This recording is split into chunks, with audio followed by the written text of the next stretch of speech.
మీరు చూస్తున్నారు ఎంఆర్టీవీ తెలుగు ఛానల్ హైదరాబాద్. సికింద్రాబాద్ తిరుమలగిరిలో 1,50,00,000 రూపాయల వ్యయంతో నిర్మించిన నూతన గ్రంథాలయ భవనాన్ని రాష్ట్ర గ్రంథాలయ సంస్థ చైర్మన్ డాక్టర్ రియాజ్, జిల్లా చైర్మన్ శ్రీనివాస్ రెడ్డితో కలిసి ఆయన ప్రారంభించారు. విద్యార్థులు, నిరుద్యోగులు వీటిని సద్వినియోగం చేసుకోవాలని సూచించారు. పోటీ పరీక్షలు, ఉద్యోగాల కోసం సిద్ధమవుతున్న వారికి గ్రంథాలయాలు కీలకమని అన్నారు. గ్రంథాలయాల్లో అన్ని రకాల పోటీ పరీక్షలకు సంబంధించిన పుస్తకాలు అందుబాటులో ఉంటాయని తెలిపారు.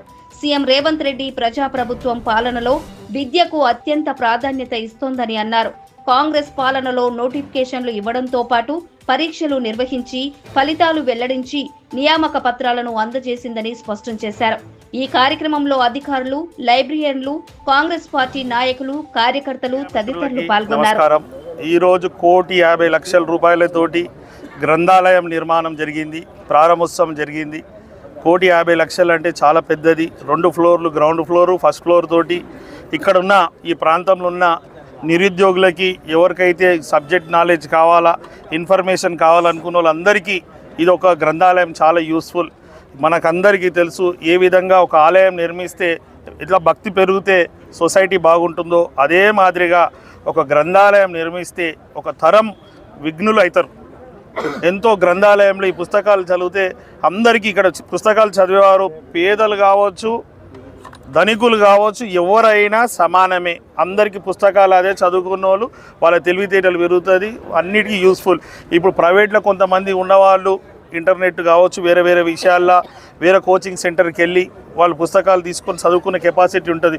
చాలామంది మన పేదవాళ్ళు కూడా ఐఏఎస్లు, ఐపీఎస్లు మంచి మంచి ఉన్నత స్థాయికి వెళ్ళాలని అనుకుంటారు, కానీ వారికి వసతులు లేక వారు వెనుకపడిపోతారు. కాబట్టి ప్రభుత్వం మరియు ఈ గ్రంథాలయ మేడ్చల్ డిస్టిక్ చైర్మన్ శ్రీనివాస్ రెడ్డి అన్న, స్టేట్ గ్రంథాలయ చైర్మన్ రియాజ్ గారు బాగా కృషి చేసి దీనికి ఇక్కడ 1,50,00,000 తిరుమలగిరికి, 1,50,00,000 బొలారంకి, 1,50,00,000 రూపాయలు బోయినపల్లి ప్రాంతాన్ని కూడా కేటాయించడం జరిగింది. సికింద్రాబాద్ కంటోన్మెంట్ పరిధిలో అంబేద్కర్ విగ్రహం తొలగింపుపై రాష్ట్ర ఎస్సీ ఎస్టీ కమిషన్ చైర్మన్ బక్కి వెంకటయ్య తీవ్రంగా ఖండించారు. స్థానిక వాల్మీకి నగర్ కమ్యూనిటీ హాల్ ముందన విగ్రహాన్ని అధికారులు అక్రమంగా ఎత్తుకెళ్లడంపై ఆయన నిప్పులు చెరిగారు. కంటోన్మెంట్ బోర్డు ఇంజనీర్ ఫణికుమార్ కు ఫోన్ చేసిన చైర్మన్ సోమవారం లోపు విగ్రహాన్ని అదే స్థానంలో పునఃప్రతిష్ఠించకపోతే ఎస్సీ ఎస్టీ అట్రాసిటీ కేసులు నమోదు చేస్తామని హెచ్చరించారు. ఏప్రిల్ నెల అంటేనే మహనీయుల పండుగ నెల అని, ఇలాంటి సమయంలో అంబేద్కర్ విగ్రహాన్ని తొలగించడం బాబాసాహెబ్ను అవమానించడమేనని అన్నారు. ఈ ఘటనపై సమగ్ర విచారణ జరిపి దోషులపై కఠిన చర్యలు తీసుకోవాలని మల్కాజ్గిరి డీసీపీ శ్రీధర్ కు ఫిర్యాదు చేశారు. ఈ కార్యక్రమంలో దళిత, బహుజన సంఘాల నేతలు, స్థానికులు పాల్గొని అధికారులకు వ్యతిరేకంగా నినదించారు. ముఖ్యంగా అంబేద్కర్ అంటే ప్రపంచ మేధావి. ఏప్రిల్ నెల అంటే మహనీయుల మాసం. బాబు జగజీవన్ కానీ, తర్వాత మన జ్యోతిరావు పూలే గారు కానీ, అంబేద్కర్ కానీ, ఈ నెలని పవిత్రమైన నాయకులు, మన జాతీయ నాయకులు కనుక వాళ్ళ యొక్క వర్ధంతులు జయంతులు ఉన్నాయి కనుక వాళ్ళను పేరు మీదనే ఈ మహనీయుల మాసంగా మనం అందరూ గౌరవించాం. మరి ఈ మాసంలోనే అంబేద్కర్ అవమానం జరుగుతుంది. చాలా అన్యాయం, చాలా దారుణం.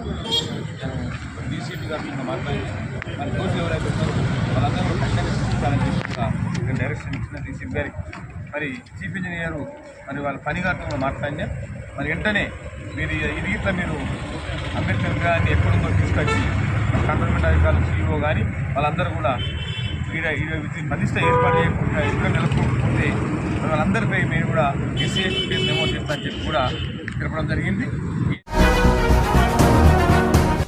జిల్లా కాంగ్రెస్ నూతన కమిటీ సభ్యులకు శుభాకాంక్షలు తెలిపిన కంటోన్మెంట్ ఎమ్మెల్యే శ్రీ గణేష్. సికింద్రాబాద్ జిల్లా కాంగ్రెస్ నూతన కమిటీలో జిల్లా స్పోక్స్ పర్సన్ గా నాగినేని సరిత, ఉపాధ్యక్షులుగా బల్వంత్ రెడ్డి, జనరల్ సెక్రటరీగా ధనలక్ష్మి, సెక్రటరీలుగా మురళి, కిరణ్, హరికృష్ణ, సునీల్ ను టీపీసీసీ నియమించింది. నూతన కమిటీ సభ్యులు శుక్రవారం ఎమ్మెల్యే శ్రీ గణేష్ నివాసానికి మర్యాదపూర్వకంగా వచ్చి ధన్యవాదాలు తెలపడంతో ఎమ్మెల్యే వారికి శుభాకాంక్షలు తెలిపి పదవిని హోదాగా కాకుండా బాధ్యతగా భావించి పార్టీ అభివృద్ధి, కార్యకర్తల సంక్షేమం కోసం కృషి చేయాలని సూచించారు. గౌరవ ముఖ్యమంత్రి శ్రీ యనుమల రేవంత్ రెడ్డి గారి నేతృత్వంలో పార్టీని మళ్లీ అధికారంలోకి తీసుకువచ్చేందుకు కార్యకర్తలను సమన్వయం చేసుకుని ముందుకు వెళ్లాలని చెప్పారు.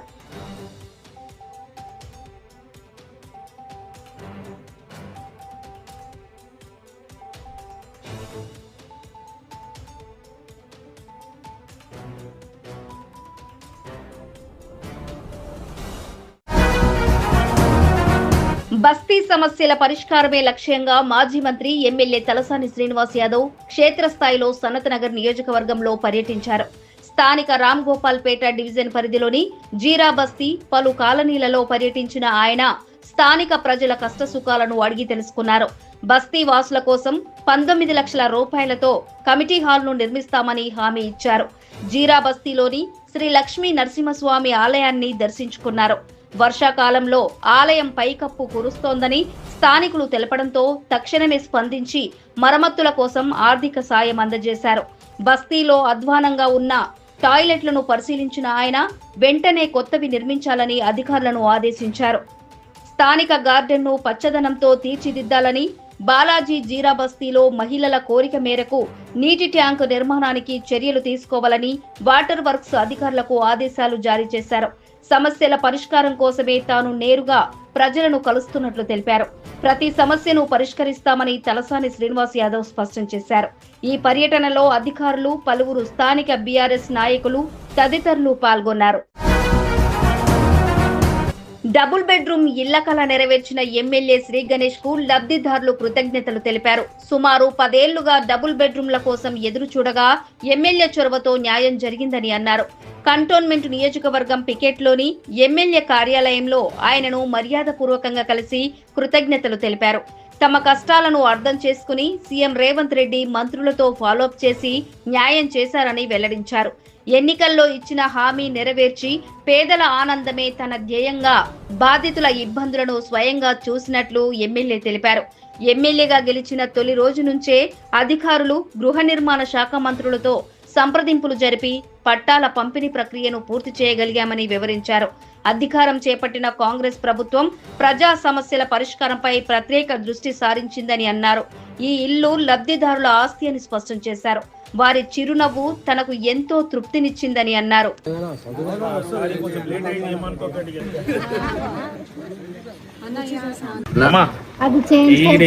ఎవరికి రూపాయి ఇవ్వద్దు, ఎవరికి పైసలు ఇస్తారని నమ్మొద్దు. ఏమున్నా ఇట్లా తీసుకురండి. సోమవారం రోజు రాని వాళ్ళకంతా అప్పటికప్పుడు మాట్లాడిపిస్తారు. సరేనమ్మా.